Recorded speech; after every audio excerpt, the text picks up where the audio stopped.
Bonjour à tous, la famille, à Madagascar, au Bénin et au Sénégal. Je vous souhaite une très belle journée à tous, dans la présence de notre Seigneur. J'ai j'ai à cœur de continuer le partage sur l'enseignement que je fais depuis 2 semaines. Donc, c'est la manière dont Dieu nous voit. Et j'espère en tout cas que, que vous pouvez, pour Madagascar en tout cas, ça c'est important, que tous ceux qui comprennent bien le français, qui sont dans le groupe WhatsApp, que vous puissiez retransmettre à vos frères et sœurs, ceux qui ont envie bien sûr, retransmettre ces enseignements. Et ce que je vais faire, si j'arrive à finir là pendant cet enregistrement, parce que là on est bientôt à la fin, je vous enverrai les notes, comme ça vous pourrez plus facilement retransmettre. Et pareil pour le Bénin et au Sénégal. Voilà les amis. En tout cas, moi je me réjouis de pouvoir encore passer ce moment avec vous en esprit, même si on se voit pas, mais on est ensemble, on est vraiment unis, comme le dit la parole.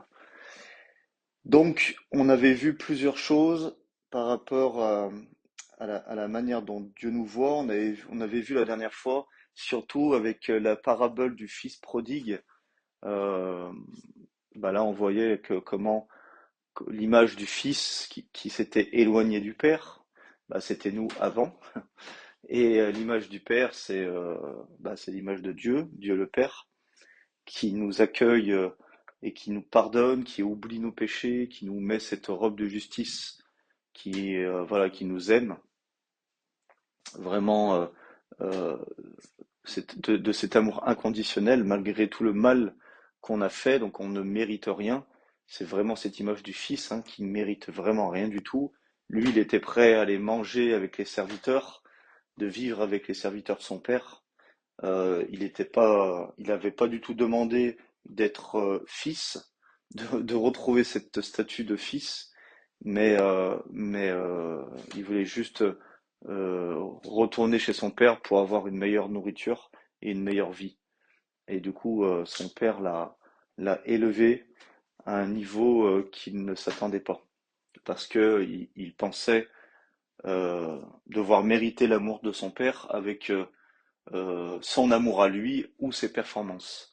Et malheureusement, dans l'Église, et je pense que ça a été pour chacun d'entre nous, et j'espère qu'à force d'entendre la vérité de la parole de Dieu, vous commencez à changer de point de vue par rapport que Dieu n'attend pas de nos performances pour nous aimer. J'ai même envie de vous dire qu'il n'en a rien à faire de vos performances. Parce que dans tous les cas, on ne pourra jamais, par nos performances, atteindre même le, le niveau 1 de la stature de Dieu. C'est pas possible. Donc aujourd'hui, il nous apprend à s'abandonner et à marcher que dans sa grâce, parce qu'on ne pourra rien faire par nous-mêmes. Voilà, c'est de dépendre que de lui et de tout ce qu'il a fait en nous depuis notre nouvelle naissance. Voilà. Et aujourd'hui, pour terminer, une autre image aussi qui est très belle.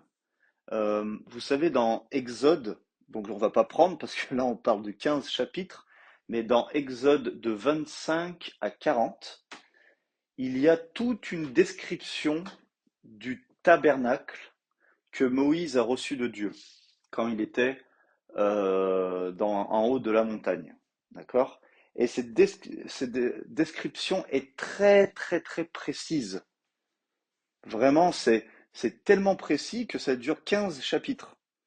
Et on voit que les passages, ils sont très détaillés sur les mesures, les matériaux, les couleurs, tout, tout pour construire le tabernacle, qui n'était pas encore le temple, mais qui était l'image du temple.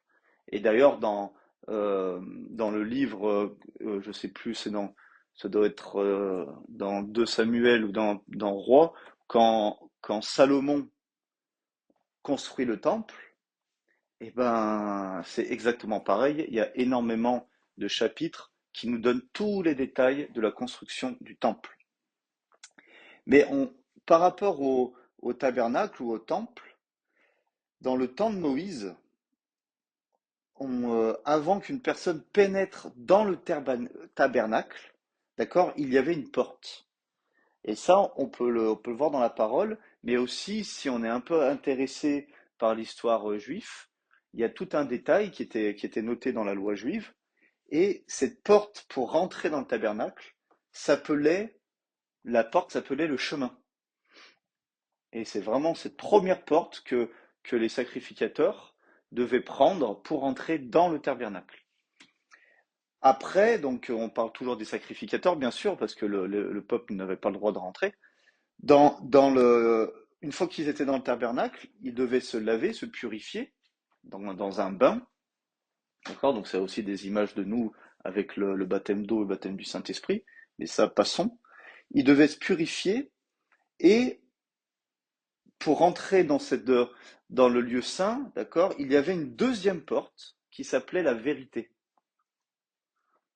Et ensuite, vous avez compris qu'il y avait une troisième porte qui était l'entrée du Saint des Saints, le lieu très saint, d'accord, qui était à l'intérieur du tabernacle. Et vous avez peut-être deviné que la troisième porte s'appelait la vie. Donc la première porte s'appelait le chemin, la deuxième porte s'appelait la vérité, et la troisième porte s'appelait la vie. Jean 14, 6, Jésus lui dit, je suis le chemin, la vérité et la vie. Nul ne vient au Père que par moi. Waouh, quelle révélation extraordinaire! Parce que quand Jésus disait cela, il disait tout simplement, je suis le temple de Dieu, je suis le tabernacle vivant. Et c'est pour cela que les pharisiens étaient très en colère contre Jésus quand il disait je suis le chemin, la vérité et la vie. Parce qu'il était en train de se nommer lui-même le temple vivant, le tabernacle vivant. Et ça, je peux vous dire que les pharisiens, ils aimaient pas du tout. Donc, pourquoi tout ça? C'est que si Dieu était aussi précis pour le temple de l'ancienne alliance, on est d'accord qu'il était très précis.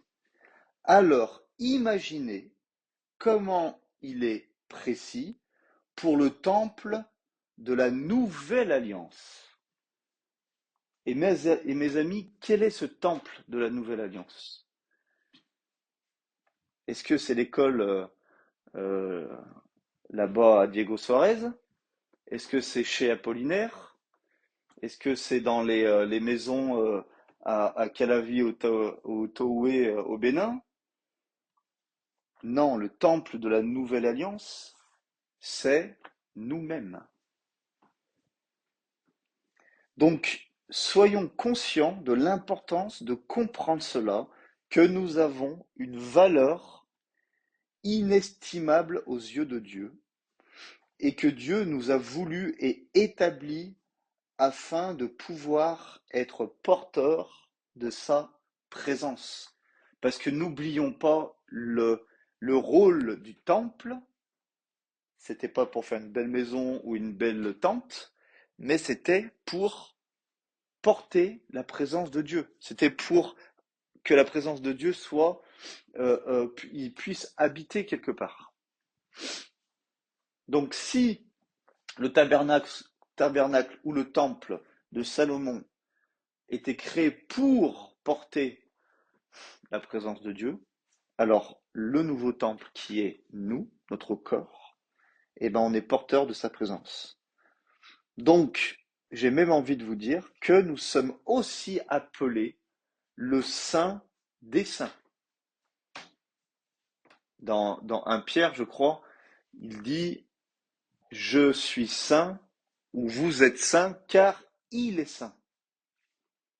Donc on voit qu'il y a toute cette notion du temple de l'ancienne alliance, là où il y avait la présence de Dieu, l'arche de l'Alliance, et ben nous, on a exactement pareil, le Saint-Esprit venu en nous, qui représente l'arche de l'Alliance, la présence de Dieu. Et nous sommes porteurs et apporteurs de sa présence. Donc la présence de Dieu est toujours en nous, même quand on ne la ressent pas. Et le but du Seigneur, c'est qu'on apprenne à marcher dedans à chaque instant. Donc ça, on vous l'a dit plusieurs fois avec Pascal. Ce n'est pas parce que vous ne ressentez pas, que vous n'avez pas des picotements dans les mains, d'une chaleur au milieu du front, par exemple, que la présence de Dieu n'est pas là. Donc arrêtez de vous habiller différemment ou de vous mettre différemment dans des lieux alors que la présence de Dieu est tout le temps là.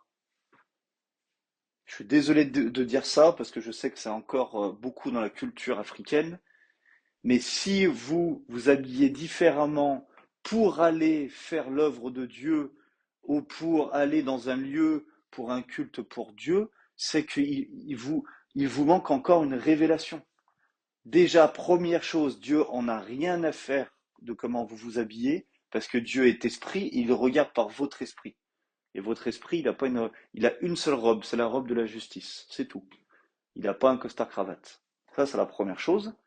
Et la deuxième chose, ça voudrait dire que si vous vous habillez différemment, ou vous vous comportez différemment dans un lieu type bâtiment d'église ou dans un lieu de culte, même maison, ça veut dire que tous les autres jours de la semaine où vous faites des temps, où vous priez, ça veut dire que vous n'êtes pas conscient que la présence de Dieu est aussi là. Et là, on doit se repentir de ça. Et on doit vraiment changer. Parce que nous sommes porteurs de la présence de Dieu, nous sommes appelés saints des saints. Psaume 73, 23, 24 nous dit « Cependant, je suis toujours avec toi. Tu m'as saisi la main droite. Tu me conduiras par ton conseil. Puis tu me recevras dans la gloire. » Voilà notre destinée. Voilà comment nous sommes avec Dieu dans les lieux célestes. Et voilà comment nous serons accueillis le jour où nous serons pleinement dans sa présence, quand ce corps charnel sera détruit et que quand nous recevrons notre corps glorieux, quand nous serons pleinement dans notre salut, on va être accueillis dans la gloire. Donc, il n'y a pas un seul moment de la journée où Dieu n'est pas focalisé sur nous. Il ne cesse de penser à chacun d'entre nous. Est-ce que vous arrivez à accepter ces paroles? Est-ce que vous vous sentez gêné d'entendre ça? Est-ce que vous vous sentez indigne d'entendre ça? Si c'est le cas, repentez-vous. Il accorde de la valeur à chacun d'entre nous et sa priorité est la relation avec nous. Voilà sa priorité. Est-ce que c'est la nôtre aussi? Est-ce que c'est notre priorité? Je vous pose toutes ces questions qui sont pas, bien sûr, je ne vais pas entendre les réponses. Et d'ailleurs, les réponses m'intéressent, mais c'est pas le but. C'est pour vous. C'est des questions qu'on doit se poser. Vraiment. Parce que de marcher et de vivre dans la grâce de Dieu, c'est d'accepter tout ce qu'on est en train de vous dire là. C'est d'accepter cela.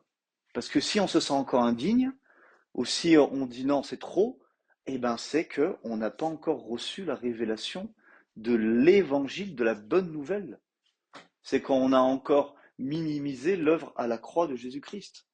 Il faut vraiment comprendre que Jésus n'est pas venu pour améliorer quelque chose. Il n'a pas amélioré la vie des gens, il est venu pour tout détruire et tout recommencer. Comme ce que Dieu avait pas construit, avait créé à la base. Et est-ce que, je vous pose une autre question, est-ce que vous pensez que Dieu peut créer quelque chose d'imparfait? Posez-vous cette question. Donc si Dieu a créé toute chose parfaite, eh ben, la relation qu'il avait créée à la base avec nous, elle est parfaite. Donc si votre relation avec Dieu n'est pas parfaite, eh ben, ça ne vient pas de Dieu, ce n'est pas sa volonté, ça veut dire que vous-même, vous avez encore des choses à recevoir, à vous repentir et à lâcher afin d'avoir une relation parfaite. Deutéronome 4, 24. Car l'Éternel, ton Dieu, est un feu dévorant, un Dieu jaloux. Retenez bien ça. 2 Corinthiens 11, 2.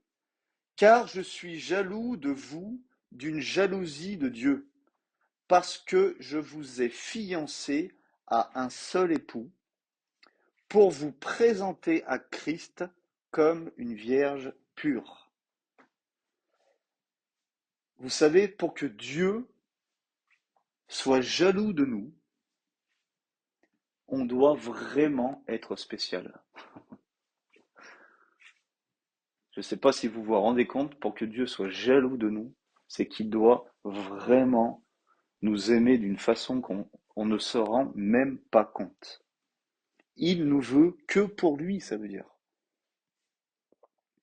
Il doit énormément souffrir à chaque fois que nos regards, notre attention de cœur se tourne vers autre chose qui nous éloigne de lui. C'est pas, c'est pas qu'il veut pas qu'on regarde autre chose ou qu'on fasse autre chose de nos journées ou de notre temps. Cela le blesse quand on regarde autre chose ou quand notre cœur est attentionné sur autre chose qui va petit à petit nous éloigner de lui. Exactement comme Israël, à chaque fois, il se repentait, il retournait vers Dieu, il respectait les commandements et petit à petit, voilà, dans le train-train de leur vie, ils commençaient à accepter des choses que Dieu ne voulait pas, des idoles, des personnes. Voilà, donc c'est l'image de nous qu'on va accepter des choses dans notre vie. Et ça les éloignait, éloignait, éloignait, jusqu'à quand qui se prosternaient devant d'autres dieux. Et vous savez, dans nos vies, bien sûr qu'il n'y a aucun d'entre nous qui écoute ce message qui se prosterne devant une statue. Ça, j'en suis bien conscient. Mais vous savez que dans nos vies, il y a des idoles qu'on ne se rend même pas compte, où notre cœur se prosterne devant. Et ça, je vous laisse encore réfléchir à cela. 1 Corinthiens 1, 30. Or, c'est par lui que vous êtes en Jésus-Christ, qui, par la volonté de Dieu, a été fait pour nous sagesse, justice, sanctification et rédemption. Donc, lorsque Dieu nous regarde, il nous voit comme une personne juste, comme une personne sanctifiée, donc saint, et comme une personne rachetée. Donc ça veut dire qu'on ne doit plus rien au diable. Il nous voit purs. Mais encore une fois, on vous a expliqué la notion de l'esprit, de l'âme et du corps.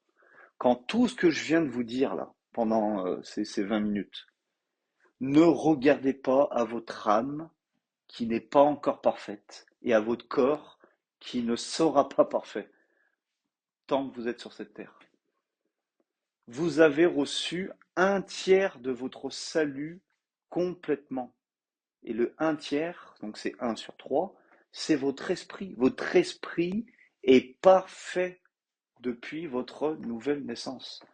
Quand vous allez partir de cette terre, votre esprit sera exactement le même aujourd'hui que pendant toute l'éternité. Dans votre esprit, c'est tout parfait. C'est vraiment ça que vous devez comprendre, parce que le Saint-Esprit ne viendrait pas sceller votre esprit si tout n'a pas été changé, tout n'a pas été parfait. Est-ce que vous imaginez que dans le temple de l'Ancienne Alliance, que la présence de Dieu, que le tabernacle, l'arche de l'alliance aurait pu être dans un lieu imparfait, dans un lieu qui n'est pas pur, dans un lieu qui n'est pas saint. Ce n'est pas possible. C'est pas que Dieu ne veut pas, il ne peut pas.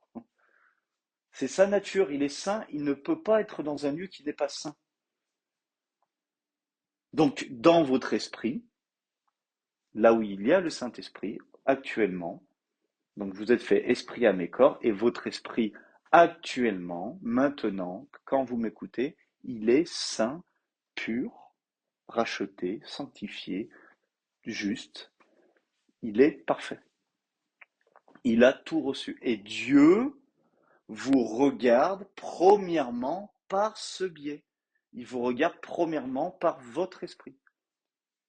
Et c'est pour ça que tout ce qui est dit là, et encore les centaines de versets qui parlent de nous, c'est pas parce que vous êtes bien dans votre corps ou dans votre âme, que vous avez des bonnes pensées, que vous faites des bonnes actions, que vous avez bien pris soin de votre corps, que Dieu est content, que Dieu vous regarde. C'est pas par là.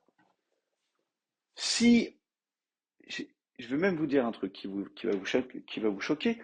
Si aujourd'hui on décide et on a compris qu'on ne pêche plus, qu'il ne faut pas pécher, c'est pas pour, si vous faites ça pour plaire à Dieu, mais c'est que vous avez rien compris. Dieu, il en a fini avec vous, avec le péché. Aujourd'hui, il vous regarde par votre esprit. Quand vous péchez, votre corps et votre âme ouvrent des portes au diable, vous allez avoir des maladies, vous allez avoir des problèmes dans votre corps et dans votre âme. Mais dans votre esprit, vous serez toujours dans la présence de Dieu. Il faut vraiment comprendre ça. Et j'espère que là, ça tombe dans votre cœur, ça tombe dans votre esprit, tout ce que je suis en train de dire, parce que c'est très important. Et on continuera à en parler de plus en plus. Et de toute façon, tout ce que je vous dis là, c'est l'évangile, c'est la bonne nouvelle. La bonne nouvelle doit être prêchée aux chrétiens. La bonne nouvelle doit être prêchée dans les églises. Parce qu'on croit que la bonne nouvelle, elle est juste prêchée aux païens, et après, dans notre vie chrétienne, on voit comment les chrétiens se comportent, on a l'impression qu'ils sont en enfer.